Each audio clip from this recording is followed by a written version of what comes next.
Hey guys, welcome to this episode of The Deep End with Pastor Steve and Kyle Headlee. Before we get started, I want to remind you guys of our partnership with TruPlay Games. This is a Christian-based gaming company on your mobile device. You can log in and subscribe to their games, and your kids can have tons of fun for countless amount of hours and not be stressing about the kind of ads they're reaching. There's no chat rooms. There's nothing like that. So definitely check out the link in our description at TruPlay Games and give them a ring. Check them out. And if you guys have any questions, come see me on Sunday. I'd love to answer some questions for you guys. So Pastor Steve and I decided to have a cool conversation this week, especially for the fact that it's June, and you guys know a lot is going on in June. And so we listened to a podcast, and both of us were pretty intrigued by it. And Pastor Steve, you want to plug that podcast? Yeah, it was by Landon Schott. He's a pastor out of Dallas, I believe, and his wife, and also another gentleman. Her name is Heather, and I think the other guy's name was maybe Chris Cody. Does that sound right? I think that sounds right, yeah. And it was from tolerating to affirming the LGBTQ whatever. I call it the Alphabet Mafia. And that's going to be the name of our episode today, is the Alphabet Mafia. Because they've used so many letters, you can't even keep up with it anymore. So I think they're kind of like The Godfather. And, you know, The Godfather had his own mafia. Right. So if you were Italian, you were in the mafia. So I'd say if you just add another letter, you can be in the Alphabet Mafia. Oh, no. I actually, before we dive in, came up with my uncle is a veteran, and he's very conservative, like all the way on as far right as right can be. And I said, hey, uncle, I have an idea for a taco shop. And he's like, all right, what? He already knew something was coming. I was like, what if I named it LGBT shop, or LGBT Acco shop? And he's like, what? And I was like, like lettuce, bacon, guacamole, taco shop, queso, taco shop. That's pretty good. Yeah. He's like, I think you'll have protesters on both sides. He's like, you're going to have a bunch of people not knowing what that is. What is going on? Yeah. All your Christian friends would be like, are you supporting the gay agenda? And then the gay agenda is going to be like, you're mocking us. You're making Taco Tuesday. Taco Tuesday. Oh, we're in here. Today's yeah, look at that. I didn't even have that written down or anything. So talking about the LGBTQ community and Pride Month and all that, let's just open up the floodgates. As a pastor, when you have somebody coming into our congregation that is in that lifestyle, as a pastor and as Steve Ryan, how do you respond? How do you react? How do you tend to navigate that?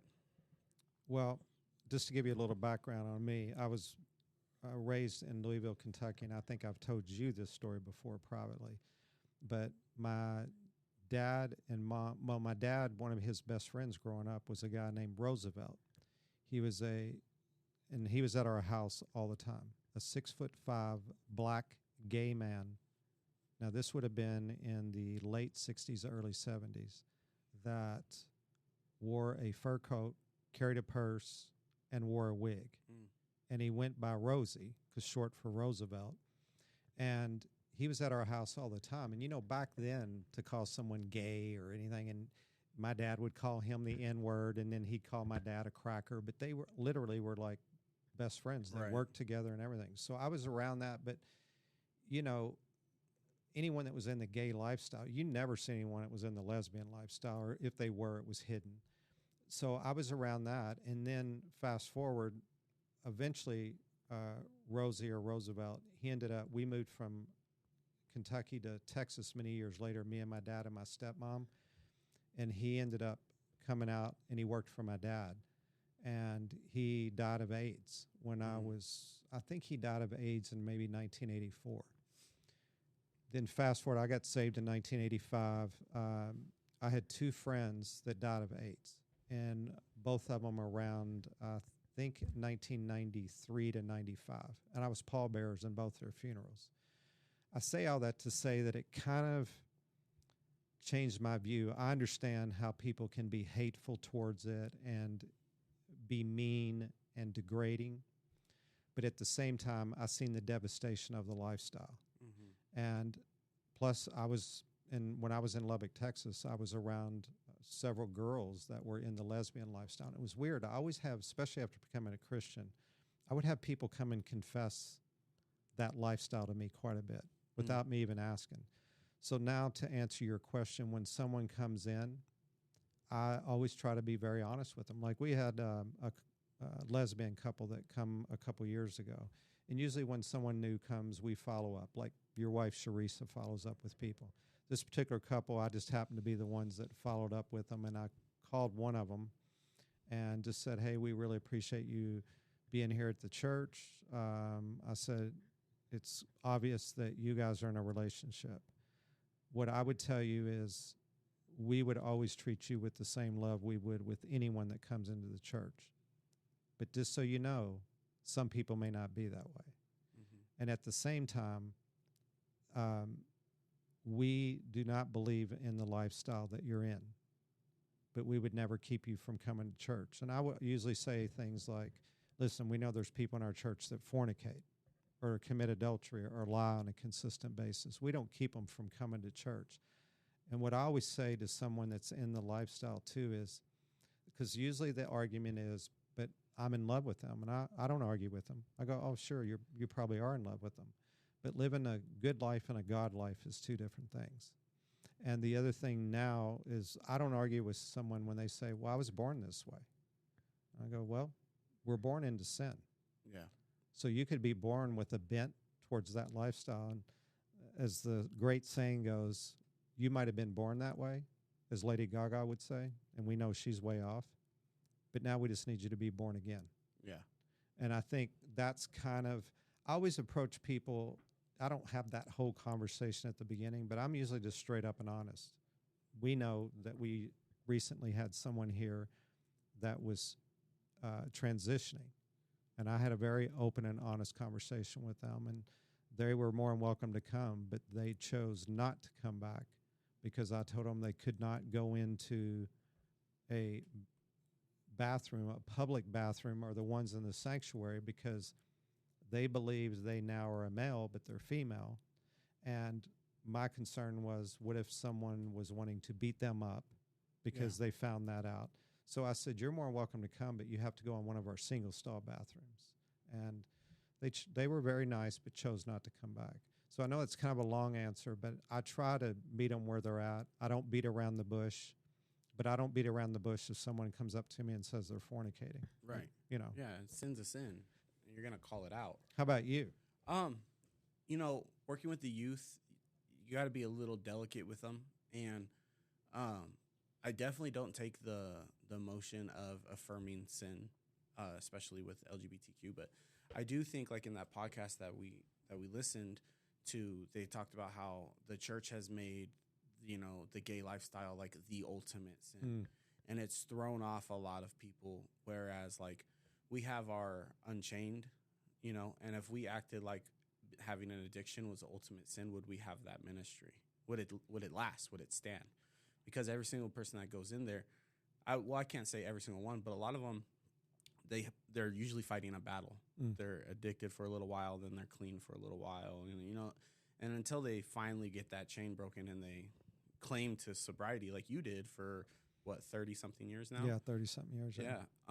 You know, there was like you always said, there was a battle where you were clean for a few years, and then you went on a monthly binge, like a binge for a month and stuff like that. And so to roll back to homosexuality and things like that, with youth, it's all about just showing them God's love and trying to show them like the better way of living. Like, first of all, if you're in high school, and I'm sorry, ladies and gentlemen, but if you're in high school, you really shouldn't be in a relationship, whether it's a homosexual relationship or a heterosexual relationship. Like, just don't do it.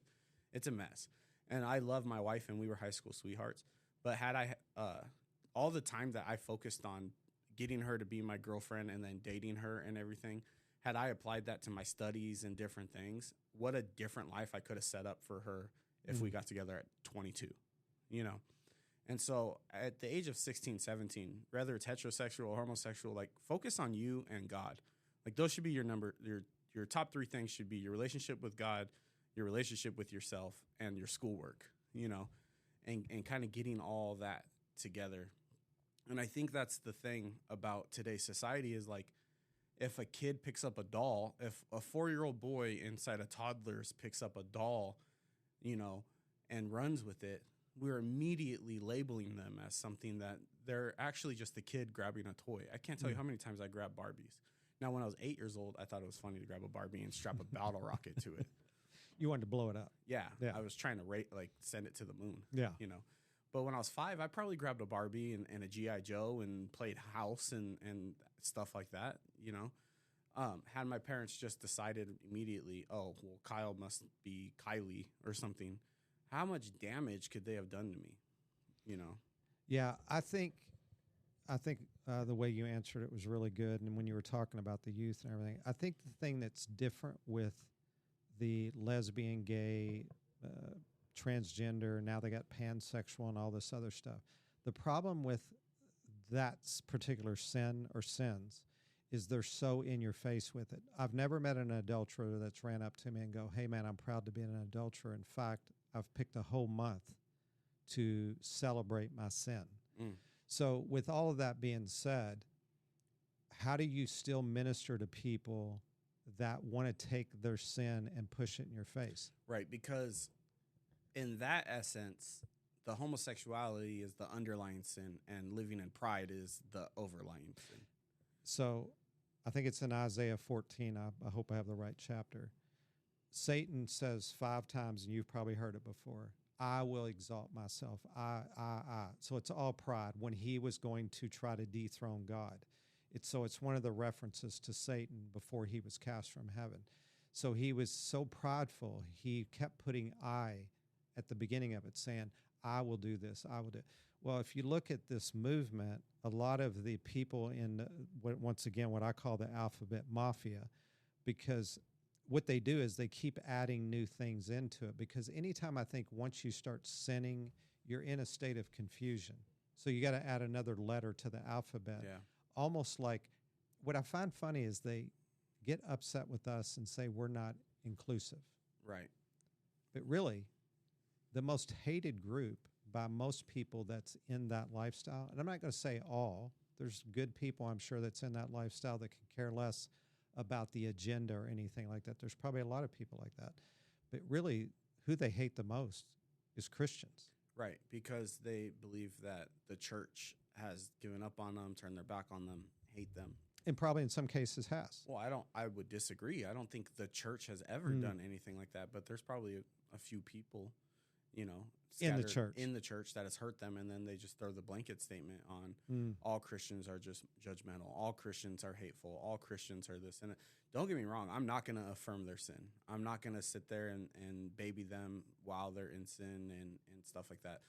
But like I said, our Unchained ministry, I wouldn't walk in there with a 12-pack and say, who wants to drink while they were having their, you know what I mean? So 100%. There's just a way that you navigate through it. And the church needs to start looking at these people who are in the LGBTQ ministry the same way they look at convicts who are coming out of prison, addicts who are coming to church, homeless people who are coming to church. Like, you got to look at them the same way. A lot of times when they step foot on the campus, you make them a bigger deal than what it really is, because it's like, oh my God. We put like a big flashlight on them or something. Right. Like. Yeah, and of course they feel the spotlight and that way. And then, you know, like we said, like people just give up on them. People may beat them up mentally, physically, spiritually, whatever. And then, of course, they're not going to want to come back. Yeah. I mean, I think anytime someone's hateful towards another person simply because of the sin that they're in, that person is sinning themselves. Because the Bible says if you know to do right and don't do it, you're in sin. So I don't have the license to go hate on someone because they're in a particular sin. I do have the license as a Christian to speak into that. And we know, in fact, when you go into Corinthians, I can't remember what chapter it is, but it talks about we don't judge outsiders. They're already judged. Yeah. Until they come to a saving knowledge of Christ, they're already in judgment. It says in Corinthians that we can judge insiders, other Christians. So I think really the bigger issue is now you have so many Christians within the church that won't speak against sin, period. Yeah. So then you have people that come in that are gay or lesbian or transgender. They're looking for truth, but now they encounter Christians that live such either a watered down life or they're the ones holding the sign saying you're going to burn and go to hell. It's a questionable life around that's inconsistent. Yes, and people want truth. Like with you and Sharisa doing ministry to youth, what would you say they most respond to? Just authenticity. Yeah. 100. Yeah, that's exactly what it is. And so for me, I look at it and go, okay, my Bible, your Bible, the Holy Bible that Christians go by says God created them male and female. I didn't say that. He said that. Yeah. So people want to get mad at me about that? Okay, I'm good with that because I know what the scriptures say. The Bible also says a man shall leave his mother and father and be with his wife. I didn't write that. Yeah, it doesn't say partner. Yeah. And we both know from listening to the podcast, what did he say about there's 6 scriptures that talk against homosexuality? And then 31,000 that confirm those 6 or something like that. Yeah, because at the end of the day, if you take a verse on pride, it's going to not affirm that lifestyle. Yeah. And then if you remember in the podcast with him and his wife and the other guy, there's not one verse in the Bible that affirms the gay, lesbian, or transgender or any of that other type of lifestyle. Not one. Mm-hmm. So a lot of people get upset and they go, well, there's only 6 verses that speak against it. Well, 6 verses that specifically speak against homosexuality or a woman laying with a woman and all that kind of stuff. Is 6 not enough? I'm sorry, but I'm forgive me if I'm being facetious or something, but like, do you need more than one? Does the Bible have to tell you not to murder more than one time? Well, I think I'm sure it does, but I'm just saying, does it have to? Well, one of the other things that come up, I can't remember if it was on that podcast, but another one I listened to last night is the word homosexual was not in our vocabulary or terminology until they believe the late 1800s. So a lot of people go, hey, when homosexuality is mentioned in the Bible, it's not even the real word.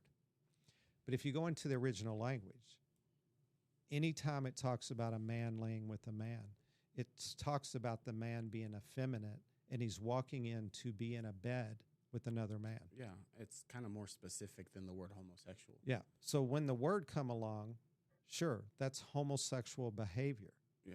So I think what they do is they nitpick things. And one of the things that Landon Schott said in the sermon I listened to last night that I thought was amazing, he said they'll argue and they'll go, okay, if you're going to stick to customs, where it's when it says you can't eat shellfish and you can't, all the different prohibitions for Jewish people.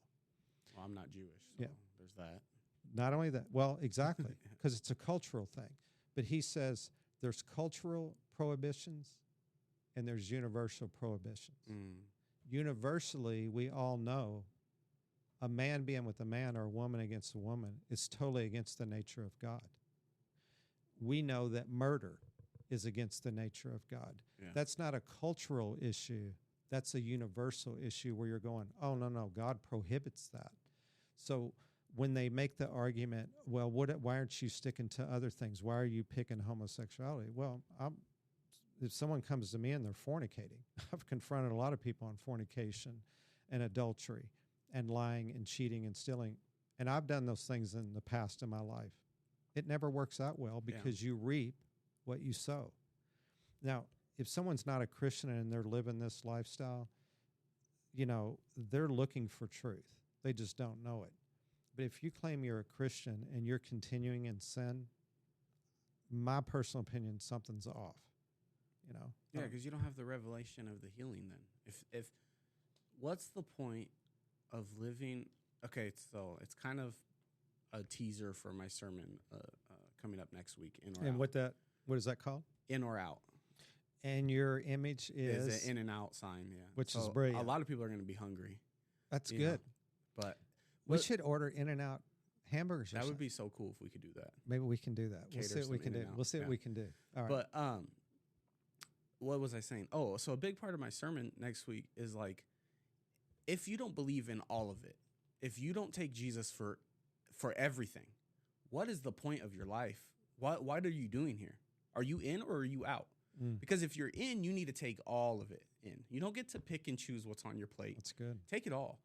And if you're out, be out and go adulterer and go lie and go steal and go do what you want to do. But what is the point if you're gonna be a Christian on Sundays, Christmas, and Easter, and praise God and say all these things, and then turn around Monday, Tuesday, Wednesday, cussing, doing drugs, cheating on your wife, and all the stupid things we do as humans? What is the point of that? What kind of life are you living? Because you're not living a blessed one, and you're not living a full one on the other end. Well, there's two different verses that I think about, or stories in the Bible, and you'll know them. In the Old Testament, when Elijah has the confrontation with the prophets of Baal, remember he says to the people of Israel that are there, how long are you going to waver between two opinions? Yeah. If you're going to serve God, serve God. If you're going to serve Baal, serve Baal. He's basically saying the same thing you just said. So we know that they have the thing where they are going to call fire down. And the prophets of Baal, because they serve a false god that has no power, after a while they're cutting themselves. It takes them hours that they're pleading. Nothing ever happens. Elijah, because he has a relationship with the true God, they had a drought for 3.5 years. So water was precious. Water was like money. So what's Elijah tell him to do? Not drench the altar one time with water, not 2 times, but 3 times. Strangely enough, Jesus spent 3 days in the grave, was resurrected on the third day. You love all those number things. Yeah, and I don't know if that's actually ties to it, but really, if you think about it. So he uses what's precious to them to soak the altar. Yeah. And what's God do?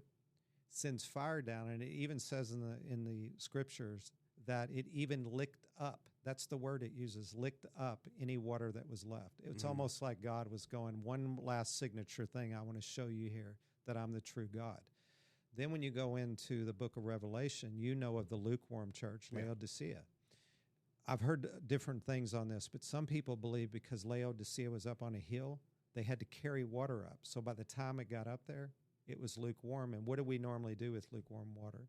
Cool it down or heat it up. Yeah. Otherwise, you spit it out. So Jesus said, I'd rather you be hot or cold, in or out, but since you're lukewarm, I'm going to spit you out. Yeah. We didn't say that. That's Jesus. The problem is I say we, a lot of the Christian church presents a Jesus that's not biblical. Jesus was hard. But usually what you hear from this community is, but Jesus is all about love. Well, he is. But he also said things like this: a wicked and perverse generation seeks a sign, but the only sign I'm going to give it is me. Yeah. And so for me, I'm going, sometimes the most loving thing I can tell you is stop sinning. Is the truth. I mean, at least you're not lying. Yeah. Like Jesus, discipline comes with love. Love is not just allowing and affirming all actions all the time. Well, and you're a father of 3 kids now. Yeah. With your 2 older kids. How old are they now? Kalea turns 13 in July and Kine turns 9 in November. Have you disciplined them? I have to. And you love them? Yeah. And why do you discipline them? Because I want them to be good people when they grow up. I don't want them to be just wretched, horrible, spoon-fed, spoiled people who don't add nothing to the world. Yeah. I want them to, rather they're in ministry like dad and mom or not, rather they follow our footsteps. Right now, Kalea wants to coach softball, and she wants to be a zoologist. And I want her to go out there, and I want her to be in the mission field, even if she's not bold enough to, tell everyone I'm a Christian and walk around with her Bible, which I think she will because she's like that right now. But just by the way she lives her life, I want her to be an example. I want her to be a good person. And Kenai wants to be a police officer. Same thing. If he's on the force, I want him to be the kind of police officer that the world needs. I don't want him to be the kind of police officer that the world hates, Because no matter what they choose, police officer, zoologist, coach, they're a Christian first. Yeah. And it's the same thing with us. I mean, I've spent the majority of my life not working for a church. I didn't start working for a church until I was 53. But even in medical was still a mission field for you. 100%. So because people, and I would have people, when I was a medical salesman for 19 years, I would have a lot of people, because I covered Las Vegas, was part of my territory. So I had to go there for 19 straight years to conferences. I've been there countless times. And we would have, when you work for these big companies, we would have dinners that you would go to, and people were drinking. And I mean, I don't know how many people I've seen that would leave a dinner and go back to the room with someone that wasn't their spouse. Yeah. But I always would have people say to me, like, why don't you drink? Why don't you go party? Why don't you do that? And when I would go to Vegas, I would go to work. The conference would be during the day. As soon as I left there, it was very routine. I'd go to California Pizza Kitchen to eat my dinner. I would go to Starbucks and get my coffee. I would work out. I would listen to a sermon, and I'd go to bed. And I got up the next morning, listen to a sermon, pray a little bit, and then I would go to the conference. And for me, like a lot of people look at a place like Vegas and go, oh, it's Sin City. What I look at is that no matter where you go, are you carrying the light? I had to go work there. Yeah. So for me, am I carrying the light? Now, if I go there and participate in the darkness, I'm no different than anyone else. But per capita, do you think there's more sin happening in Vegas than is happening in Hemet? No, sometimes I think per capita there's more sin happening in our church. Right. A lot of different sins than a lot of other places. So, but there's some people that you say like, oh, I'm going to go to Vegas for the weekend, and they look at you like, what? I know. That you're automatically, you're probably in a satanic cult. You're sacrificing small. Who's one of your new favorite preachers recently? Jabin Chavez. Yeah. And where's he at? He's in Vegas. He's in Vegas. And it's one of my life goals. I think we should go out there together. We should go out. And go on a Sunday or Wednesday and sit in one of his sermons. Like, he's an amazing preacher. I think we should do that. Yeah. We should do that. That'd be fun. Yeah. I love Las Vegas. But at the same time, when I go to Vegas, Pastor Jurgen always says this. What do they always say? The commercial in Vegas. What happens in Vegas stays in Vegas. He always says, what happens in Vegas or anywhere stays in you. And I'm like, oh, that's good. So if you go anywhere and sin thinking you're getting away with it, like all the years that I traveled and I've been married to Suzanne, I knew I couldn't get away with anything because God would see me. Yeah. My wife may not know. But even if you're sinning and you think no one else but God sees you and you don't really care about that, just the guilt alone. I don't want to live with that. Right. I want to serve Jesus. I don't do everything right. I make a lot of mistakes, but along the way, I just know if the Bible says, Steve, you can't lie, if the Bible says, Steve, you can't commit adultery, I'm good with that. Yeah. And really, the Bible only has to tell you one time. Exactly. So I agree with you. So my question would be like this, because usually, once again, there is a lot of Christians that isolate these particular sins and attack them. But if I showed up next week and was in the pulpit of this church with Suzanne, my wife, and I had a girlfriend with me and said, now I believe in the church of adultery, how long would you attend the church? You said you'd do that next week? Yeah, if I did that next week. I would either get you fired and I would stay at the church, or that would be my last You'd probably call me out in the middle of the service. Yeah, no, I think I probably would have stayed. So what happens is you have this movement that's constantly doing that. Yeah. Hey, we're in the month of Pride. I mean, think about, you're so self-absorbed. First of all, if it was natural, why do they have to tell us about it? We should just, out of spite and out of silliness, assign a month to every sin and make a calendar. We should have a month of adultery, a month of lying, a month of alcoholism.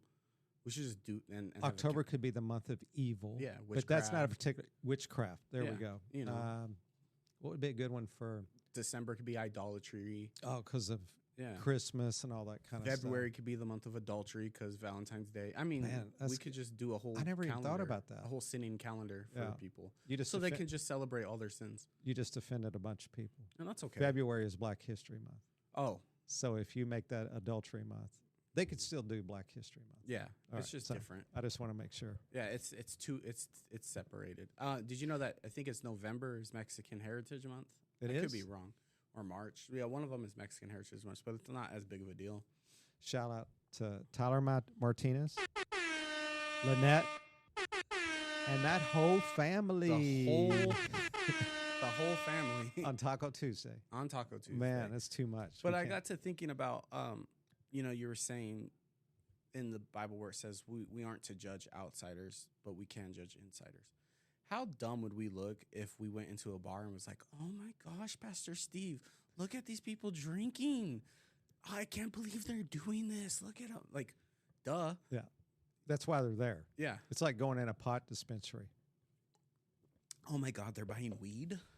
I knew a guy one time that was went to church here, and he was going to get married, and he comes into the men's group on a Sunday morning. This is several years ago, and he said that he had a bachelor party. So that kind of caught our attention, and then he said it was at a strip club, and we're like, what? Oh, wow.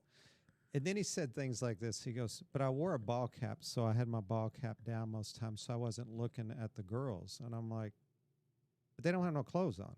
I don't take that ball cap.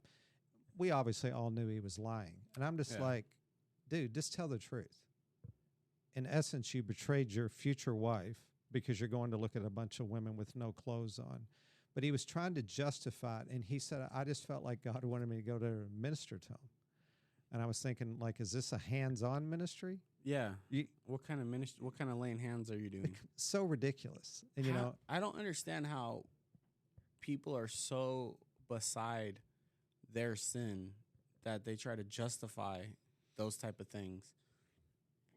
We recently had a situation where I was aware of somebody's sin, and a coworker or a friend of that person said, well, as long as everyone doesn't know about it, it shouldn't be a big deal. And so my response to them was, okay, I work at a school and a church as a youth pastor. If I was a pedophile, but nobody on campus knew about it, would it be a big deal? We're like, well, of course, you're endangering kids.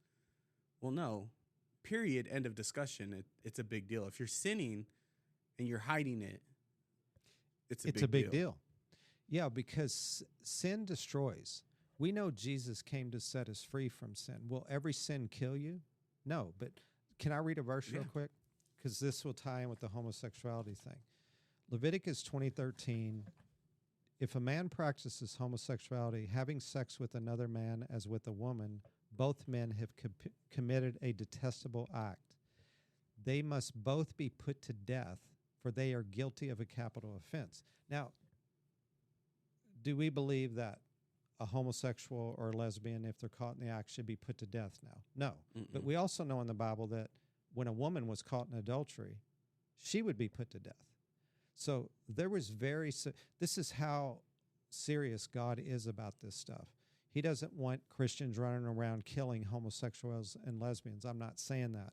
What I'm saying is that the penalty of sin is death, spiritually speaking, not even physically speaking. Yeah. It's death, because what it does is separate you. You know, I've told you this story before. When I was married before, but before we got married, me and my ex-wife moved in together. Then she got pregnant. Then I took her down to get an abortion. One sin led to another sin, led to another sin. No matter how I try to wrap that or tell the story, we chose to sin, and we paid a heavy price for it. Well, and you know a big part of my testimony, so I'm really into the analytics of depression, suicide, anxiety, and I'm constantly kind of studying that and looking into it, because my whole thing is, like, if I could just give one kid a reason to live life, then I'm being successful, you know. And the analytics behind LGBTQ, lesbian, gay, trans, suicide rates is what's the word? Astronomically high, yeah. High. Well, they're almost always, anyone I've ever met, and I know quite a few people who live a homosexual lifestyle, they're always depressed.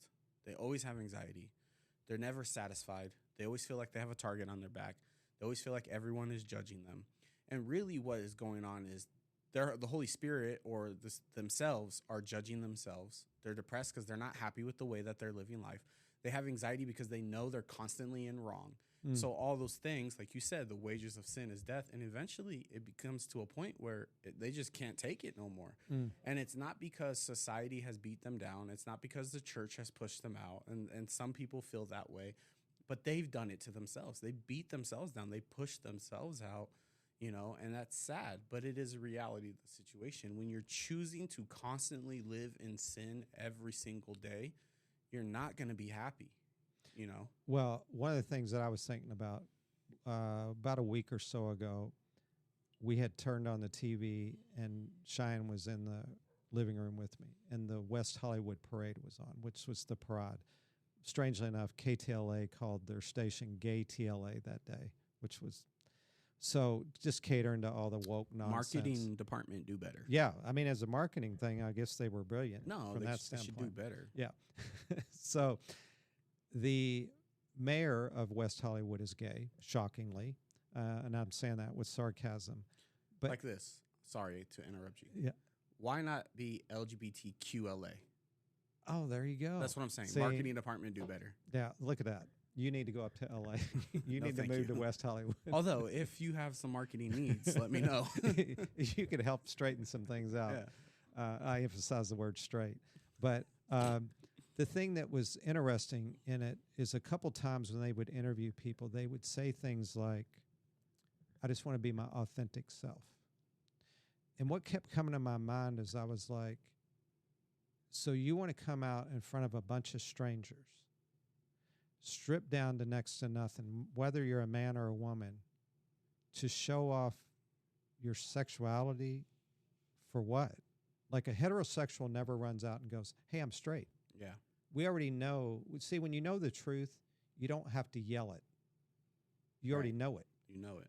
But for them, and when I was watching it, it's really sad. And there was one group in particular that was like these 6, 8, 10 guys, like in Speedos, complete debauchery. And I was going, I told Cheyenne, I go, if that happened anywhere else, we would go, look at these perverts. Mm-hmm. But it's been so embraced now that they're in their own exclusive little club that goes, oh, you can do that. You can do that. They can put hands on each other. They can do whatever they want to do, but as long as they're being their authentic self. But if I went to them and said, oh, I'm an authentic Christian that says the way you live is sin, Mm-hmm. they'd be like, oh, you're full of hate. Yeah. You're So- a jerk. Yeah. Yeah. And- It's actually kind of funny because they just recently added the minor attracted person to their list of things. Really? Yeah. And I actually know somebody who's, I want to say they're like a close friend, but they'll have conversations with me about stuff. And they didn't come out of the lifestyle, but they came out of identifying as LGBTQ because he's like, yeah, no, I don't mess with that. Mm. He's like, yeah, I was all good with LGBTQ and all that and pride, and I was all good. He's like, but once they added that stuff, I'm not doing that. So, not to go in this too much, he hit on this, and Landon Schott did in the sermon from last night. So, the movement's heavily influenced by a goddess called Ishtar. You've probably heard of Ishtar. It's very close to Asherah. Asherah in the Bible, you know how often they would tear down the poles or the altars of Asherah or Baal. Mm. So anytime God had, especially if you start reading the Kings, and it would say some kings did what was pleasing in God's sight, and they tore down the Baal altars and the Asherah poles and all this kind of stuff. And then others, it would say this king did evil in God's sight. I know there's one king in particular that ruled for like 52 years, complete evil. So what it says is it's a false god who promises sensuality, fertility, and war. Here's what I really thought was interesting. Giving her the extraordinary ability to both create life and take it away. Mm. So if you look a lot of times with the gay lesbian movement, they do what they rail against everyone else that they say that we do. They want you to be in their club. They basically go, if you're with us, we'll give you life. Mm.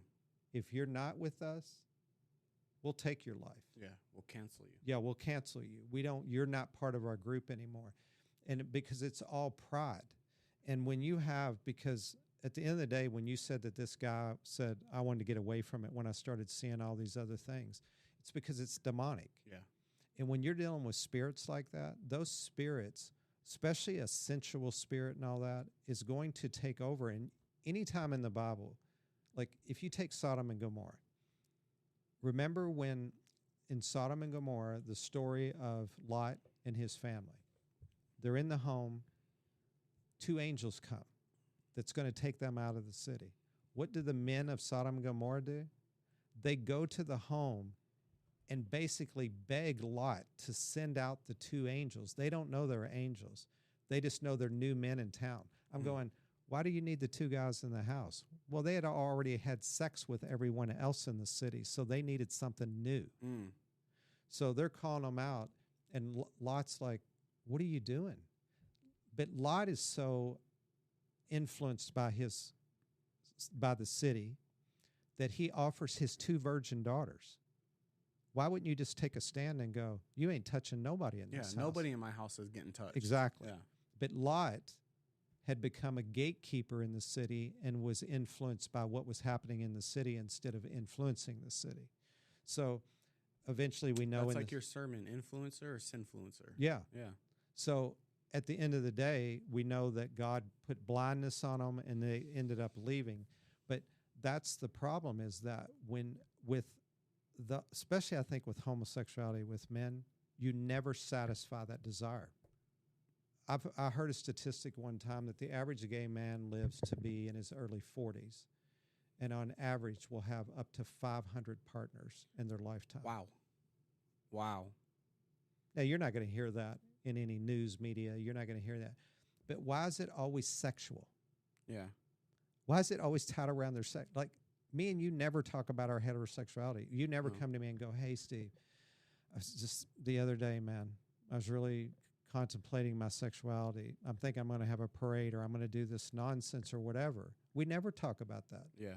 Everything with them is about their genitals. It makes no sense unless it's demonic. Right. And then it makes all the sense. It makes all the sense in the world because Satan twists things. And so, because anytime we're made in God's image, so what's Satan want to do? He wants to twist the image. So if you're made in his image, he wants you to go, you know what, Kyle, you're not really a guy. Yeah. You're a girl. Well, that's nonsense. But if Satan gets into it enough, after a while you go, you know what? I do feel like a girl. Right. Well, let me be authentic here. One of my favorite colors is pink. I love the color pink. I used pink. It just didn't print out right. Yeah. Yeah. I love the color pink. Yeah. When I was in 7th, 8th grade, I had a pink belt it was a pink belt with white spikes on it. Probably looked good. I wore the belt all the time. I don't think Sharice liked it. I still, to this day, love the color pink. That does not mean I'm gay or that I have a bent to being a female, because I love my wife. Do you like looking at rainbows? Yeah, they're pretty. Rainbows are amazing. It doesn't make you gay. The way a rainbow, we know creation. So to look at a rainbow and think of creation and think of the flood and all that is beautiful. But stepping outside of my religious background and my relationship with Jesus Christ and stepping into a scientific background, the way a rainbow is made through the reflection of light and water to project all the colors. Is that how it's made? Yeah, it's water and light projecting off of each other, bouncing water particles and then light bouncing through them. And that creates a rainbow. That's why you mostly see them after it rains, because there's water particles in the air. Maybe you should be Suzanne's science teacher next year. I heard I was going to be your apprentice. Well, you don't want me being a science teacher because I had no idea about that. But that's so cool. That is so cool to me. You know what I mean? So the fact that I love a rainbow means what?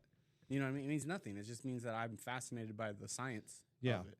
I'm going to tell you a funny joke, though. Go ahead. I seen this on Facebook a few days ago. It was led by the Space Jam, social media team. Have you ever watched Space Jam? Yeah. The original one with Michael Jordan? Yeah. Yeah. So the new one with LeBron James kind of has the same recurring theme where the aliens take talent from current NBA players, where the Michael Jordan one took talent from modern day NBA. Can I just say it? Yeah, go ahead. Oh, no, you go ahead and finish your joke. So Magic Johnson posted on his Instagram or something. He said, hey, how come the Monsters never took my talent? I was one of the best point guards in the league. And whoever is the social media manager I don't know who, he probably got fired, was like, Magic, we love your talent. It's just the other stuff we didn't want to take. Like the Magic Johnson show. Yeah, the AIDS and the STDs. I never even thought about that. Yeah, no, they were saying we love the talent, Magic. We just didn't want to take the other stuff that came with draining. I was going to make a shout out to Reggie because I was going to make a joke about LeBron James. We obviously know they took his talent. Yeah. Oh, dang. I Reggie, also if you're have listening. another LeBron James thing. So speaking of, I was going to use this in my sermon, but I couldn't figure out a way to frame it correctly. So my sermon is in or out, right? If you look at Bronny right now, he's declared for the NBA draft. However, he's in the transfer portal. And the reason why he did that was if you enter the transfer portal, so you leave whatever college you go, you're basically a free agent. So you could sign up for the NBA draft, but if you don't get drafted, you can go back into another college. So if you were an NBA GM and you saw a player, no matter what their skill set was, and you knew, oh, they're in the transfer portal, but they're coming to the NBA draft, is that somebody that you think you would draft? Probably not. Why? Because they want an out. They're not in or out. They're not staying in college. They're transitioning. Yeah, they're like, are you committed to coming in here and doing the work and being the best NBA player you can be? Yeah. Or are you going to stay in college and develop? He always knows he can fall back on that. Yeah. Yeah. So something I was thinking about when you were talking about just being in the lifestyle and all that is in it being demonic. I think the other way it proves that it's demonic. Why is most gay men act like women? Why do most lesbians act like men? That's crazy. It's insane. So a lesbian woman says she wants to be with women because she doesn't want to be with men. But typically in a lesbian couple, there's always one that will cut their hair short, act like a man, dress like a man. Yeah. Why? Makes no sense. Then you have two guys that claim that they like men and don't like women anymore, but then they become effeminate, talk like women, act like women. But why? Right. Why not just be with a woman? Because, sorry, I don't mean this. I don't mean this the way it's going to sound, but say it. Being gay would be appealing if it was like you were just with your best friend, just hanging out with your dude, like, let's go fishing, let's go play basketball, let's play video games, let's be men. Yeah. Like we never have a bad time when we're sitting in the room together just talking about whatever. But then the other stuff is like, why do you do that? Yeah. No, I think that it shows that a demonic spirit has taken over the person. Now, they would never agree to that. They would never believe that that's actually happening. But for your whole being, the way God created you to shift, and for a man to act like a woman and a woman to act like a man. It's a way for the devil to hide your identity. 100%. Yeah. And I think that's the whole thing, is that if you just looked at that alone, you go, spiritually speaking, there's demonic presence there. And I think people that if Satan was cast from heaven because of pride, and the alphabet mafia takes on pride as their banner, who are they serving? Well, it's because they all have an identity crisis, but they use pride to mask their identity, which is basically finding their identity in Satan. And who had the ultimate identity crisis? Satan. Yeah. So I think you're right. And I think it's kind of, when I just thought about this as you were saying that, Satan was the ultimate, are you in or are you out? Yeah. Think about being in heaven. We don't know how long it took Satan to convince a third of the angels. Did it take him 1 billion years or a week? I don't know. But think about how did Satan convince them that I know that guy or that God created you, but I'm really God. But that's really what this movement does. I know God created me a female, but I'm actually male. I know God created me as a female to love a male, but actually I have feelings for another female. It's taking something and twisting what the original meaning was. And I think that's unfortunately why so many of them stay trapped in the lifestyle, because I think they get in this cycle. And like you said, you do see high rates of depression, suicide. I know transgender suicide rates are off the charts. Yeah. Because so here's a question I have for you, because we know we're going to see this more and more, and we have seen it a little bit. What if someone transitions and they've went from male to female, but they can't change that, and then they get saved? The right thing is to transition back, right? Yeah, but what if they couldn't? Can they not? I would say in some cases, maybe not. So let's just say they've transitioned, they get saved. So now you have this Christian that's in your church that maybe can't transition back. Because let's say it was a guy that transitioned to a woman. I would think once you've had at least your genitals removed. No, they don't remove it. They turn it inside out. Okay. So I think you can go back. Okay, but let's just say you couldn't. You kind of have to be a eunuch, right? Yeah, but let's just say in some case you couldn't. You're throwing some hard stuff at me. So I'm getting to a point here. If this person was in your church, got saved, would you utilize them in ministry? Because they've had a heart change. What area of ministry? You see what I'm saying? It's a tough thing because we know Christianity is all a heart change. Let me see. Would Jesus use them in ministry? Probably. Then I would have to. Yeah. Because it's different. It's not like if you had a gay or a lesbian person come in and go, hey, I'm going to stay in my lifestyle. Or someone that was fornicating or adultery and go, hey, I'd love to be in ministry. And I go, okay, I heard that you're living with your boyfriend. Yeah, I'm doing that, but I still want to be in ministry. I'd say no to them. Yeah. I'd say once you get that right, then we can have you minister to people. But if you did have someone that come in that went through a transition that say maybe for whatever reasons medically couldn't transition 15 years ago and they couldn't transition back. Yeah. You see what I'm saying? I think that's when the Holy Spirit is going to have to download some stuff onto, if I was a head pastor. Yeah. Thank God you're a pastor. So, well, and I think that's the thing is that, we've had to make hard decisions in ministry sometimes when we find out someone that had been in ministry that we weren't aware of was fornicating.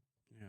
Or committing adultery or doing drugs, that we then had to take them aside and say, listen, until you get this right, we can't have you leading other people. We can't keep exposing you. And really, some people will take that personal and they don't realize that you're really protecting them. You just heard it. Yeah. So why would exposing them matter? Because you're building them up for a harder downfall. It's just going to keep building. Demons and the enemy is just going to keep attacking them, and they're going to continue to build their foundation on their sin. And when they fall, they're going to fall hard. I know people that they do a marriage ceremony but don't get a marriage license. Can I just tell you that's crazy for a second? And I'm sorry if I'm offending you, but if you believe that you're married in the eyes of God and not married in the eyes of the state, you're wrong. Yes. You're wrong. Yeah. Because do you think your wife was excited to take on your last name legally? Yeah. 100%. Everything. And we know that number one, a covenant like that has powerful blessings attached to it. But I think that's the whole thing once again is when you get into a place where you start to justify any sin and a pattern of sin, and then you're going to call on the same God and go, God, I need you to bless me. And he goes, but I'm the one that told you to leave your mother and father. And you get married, but you don't want to do it the right way.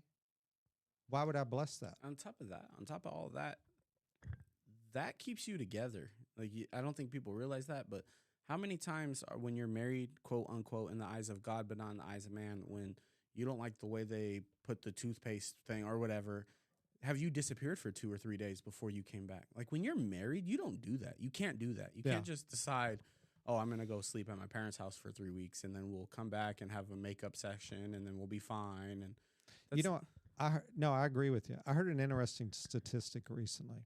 They'll say that majority of marriages, about 50% of marriages end in divorce. And they'll say the rate for Christians is the same. Do you know that 50% includes second and third marriages? Oh, that shouldn't count. Because what happens then, it increases the percent of people that's actually... You're stacking the deck. Yeah. So it's a very twisted thing. So a lot of people will look and say, see, heterosexual marriage doesn't work. Well, sure it does. But as soon as you introduce sin into anything, it starts to degrade it. So if you go, well, I'm not going to legally get married. Okay, you've introduced sin into your relationship. Or if me being married to Suzanne, I go, I'm going to have a girlfriend. Oh, I've introduced sin into my relationship. Anytime you introduce sin, percentages of anything's going to go up. Because you reap what you sow. And I posted on my my Facebook the other day, if you're not teaching your kids how to love, you're teaching them how to divorce. That's good. Because we do live in a divorce culture, like where at the first signs, and don't get me wrong, like if you're being physically abused and mistreated, and that I'm never going to shame someone for leaving for a better life for their family and their kids. My mom did it. Yeah. So I'm not one of those people that's like, once you're under covenant, you have to stay by them or God's not going to honor you, because I've seen it happen in my life where my mom left a very abusive and bad situation and found a God-fearing, loving man who accepted us as his own and did an amazing job raising us. But if you're just going to give up because you don't like the way they don't make the bed in the morning or something like that, all you're doing is teaching your kids that you don't have to see things through. And once it's bad, you could just give up and go find something else. Well, and I would say something because that's very serious, a lot of stuff that you're talking about. If there's anyone that's listening to this that's struggling with maybe in an abusive relationship, please contact our office. If you live out of state and you were to happen to hear this, I don't know if you would, but if you do, contact us or contact a local church. If you're someone that's struggling with the gay, lesbian, transgender issues, contact our church. You may think that we hate you. We don't. For me, I want to help love people out of sin because sin is going to destroy them. In one way or another, it may not take your life physically, but you'll be so like, have you ever lied to your wife? Yeah. Yeah. I'm sure I have too. Anytime I've lied, it eats at you. Yeah. And then you have to make it right. And so for me, I go, why would I choose anything that would separate me from God? And when you sin, in fact, most of the time, not only does it separate you from God, it separates you from people. Because all of a sudden you've sinned and you feel, if you went to a store and you stole something, how do you feel all of a sudden? You would feel bad. And you feel like everybody's watching you. Yeah. Even if you got away with it, you get in your car and you're like, oh man, I know. Now I feel bad. Now, am I going to get caught? And that's what sin does. And so to me, I want to see people loved out of their sin. Before we close, I was a chronic thief in high school. I had sticky fingers, and I didn't even know it. What would you steal? So this is the thing. I didn't know I was stealing, but now as an adult, when I look back on it, totally stealing. I would walk down. I would go to like the refrigerator or whatever, grab a Monster or Dr. Pepper, walk around the store, drink it, and then when I was done, throw it in the trash can. And never swipe it, okay? Nobody taught me to do that. You never really took it out of the store. Never really took it out of the store. Never thought about it as a high schooler. But now as an adult, I probably owe him at Walmart a couple $100, I would imagine. Walmart? He's at 27100 Gerard Street. Yeah, and I feel bad for that. Yeah. Well, I think I've told you the story before. When I got saved in 1985, I'd been in the magazine business just for about 3 or 4 years at that time. I ended up spending almost 17 years in it. But the first year after I got saved, when we distributed magazines and books, we also distributed some Bibles. I would steal Bibles and give them to the church. Well, that's not really sinning. You're stealing Bibles.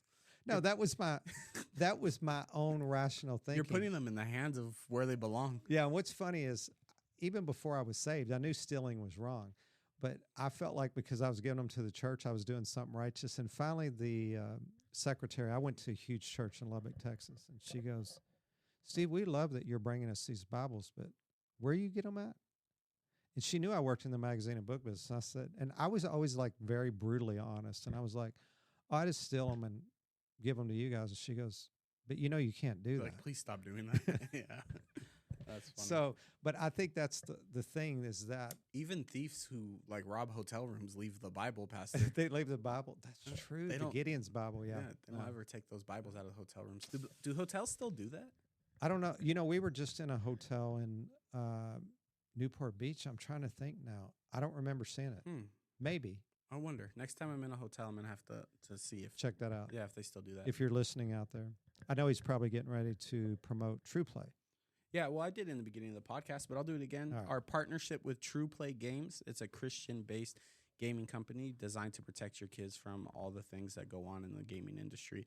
Pastor Steve and I are actually going to do a podcast about the gaming industry next week called Do We Live in the Matrix? So be on the lookout for that one. It's going to be heavily influenced about why it is important for us to protect our kids when they're gaming. I'm a huge gamer. Pastor Steve, not so much. So he's probably going to have a lot of fun questions for me as the podcast goes on. We may have to have someone else in, like Devon or Kale or someone that actually knows gaming. We could probably arrange to have Devon in.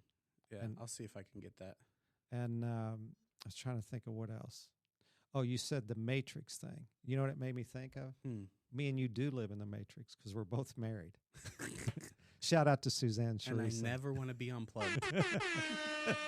Thank you guys. Oh, dang. That's good. That, huh? That was good. Thank you guys for joining us today's Deep End podcast with Pastor Steve and Kyle Headlee. As always, please give us a follow or comment, like, subscribe on your podcast platform. You guys can email us at dpcitypod@gmail.com if you have questions or concerns or topics you guys would like for us to discuss. Any final words, Pastor Steve? I hope everyone is blessed. And we love everyone that is in a lifestyle that's not godly. Yeah. And we're going to help love you out of that. And if you ever need a hug, DP City Church, just come up to the office and say, I need a hug. We got you. There we go. We love you guys. Have a great week.